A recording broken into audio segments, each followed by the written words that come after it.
Guruji, is sex a taboo for spiritual growth of a human being?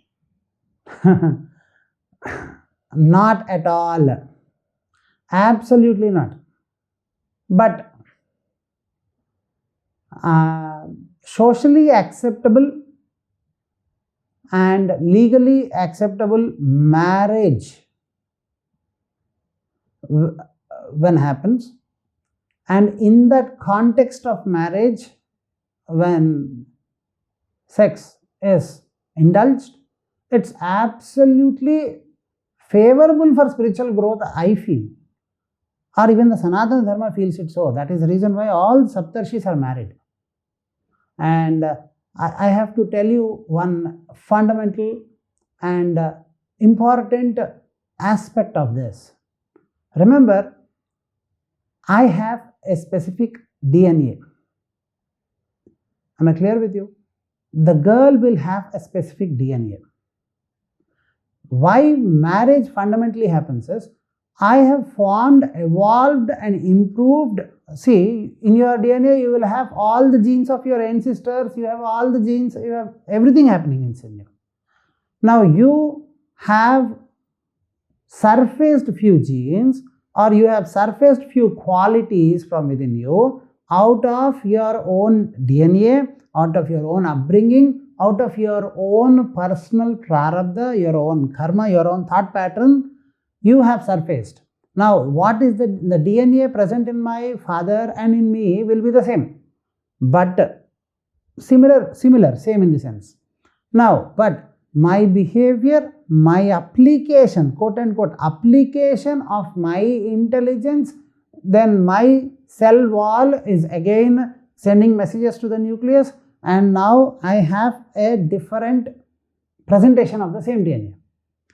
So two people, they have to come together, and for the strongest energy expressions of this human intelligence is food, sex, and ability or a passion to grow in life, be comfortable in life. The Sanatana Dharma says, fundamentally, these three are very, very, very important strongest forms of expression of the existential energy called human life. One is sex. Second is the craving for food. And the third important is your craving to be comfortable in life, to grow. Sanatana Dharma gave the word Sriyam, my holistic well-being, my fulfillment. An ability or a necessity to feel fulfilled. That is the reason why you find Sriyam in the Sanatana Dharma can be equated to the word fulfillment in the English language. They say Sriyam, food and sex are the three fundamental expressions of life. If you miss any of them, then you will have imbalance in your own expression of life forms. Life fundamentally is intelligence, and this intelligence expresses out through the prismatic consciousness of these three: urge to be absolutely fulfilled, urge to have food, and urge to have sex.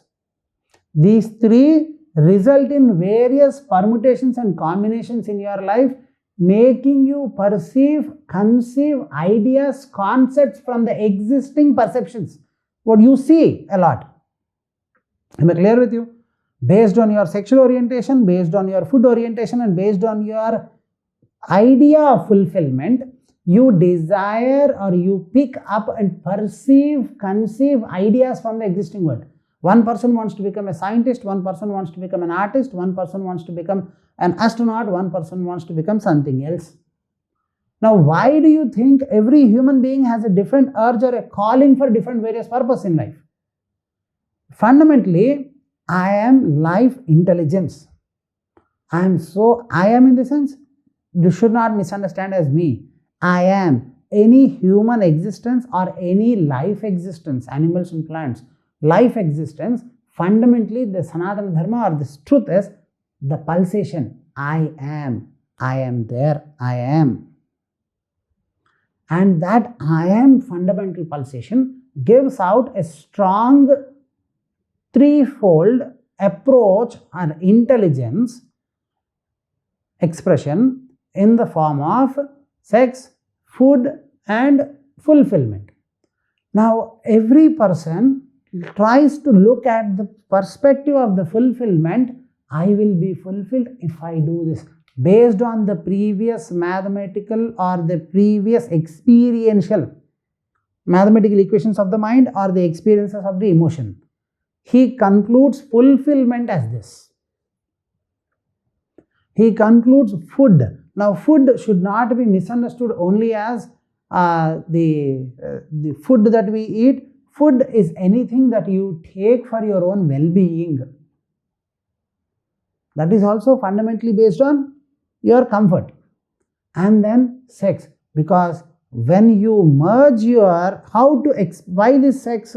When you merge your identity with an identity of another person, only then true exchange of wisdom, information is possible. If you do not listen to anybody. Am I clear with you? If you do not listen to anybody, what happens? You can't understand whatever they say. Sex subconsciously is understood as an idea to merge in of one consciousness into another consciousness, only to expand itself and remove the conscious toxins in the body. That is the reason why every human being has a strong urge. Every life form, every animal has this strong urge to have sex in life. It is from the consciousness level. That is the reason why these days, in the name of sex education, they are teaching all other nonsense. But the truth is, you do not really have to educate people with sex. You have to educate people with the after effects of sex. Sex, when pursued in a right format, in a right context, in a right way, adds value and can also be a cause for your liberation. If you see in Tibetan Buddhism, Padmasambhava, one of the greatest masters known to mankind. One of the greatest masters known to mankind.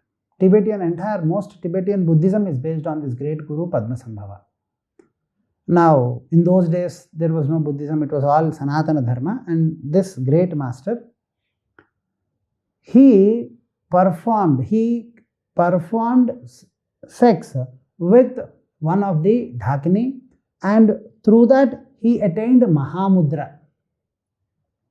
So the ancient Sanatana process, that is the reason why we all have this nude or sexual positions on the temples also. Because it was not considered as a taboo, but it was considered as an expression of that infinite intelligence of human existence. When that is properly handled, then your own intelligence finds expression. And through that expression, you will look into your life in the next, after sex, food, and your sriyam, comfort, your expansion of consciousness. So sex, proper food will result in proper expansion of consciousness. Misorientation or malpractices in the sex and malpractices in the food result in contraction of the consciousness, which results in lack of fulfillment. If you want to be really fulfilled, then you have to have proper functioning of all the three. So this is a very important, and if perceived in a disciplined and in a right context, it is an elixir of life than a taboo of life. Jai Guru Datta. Jai Jai Gurudatta.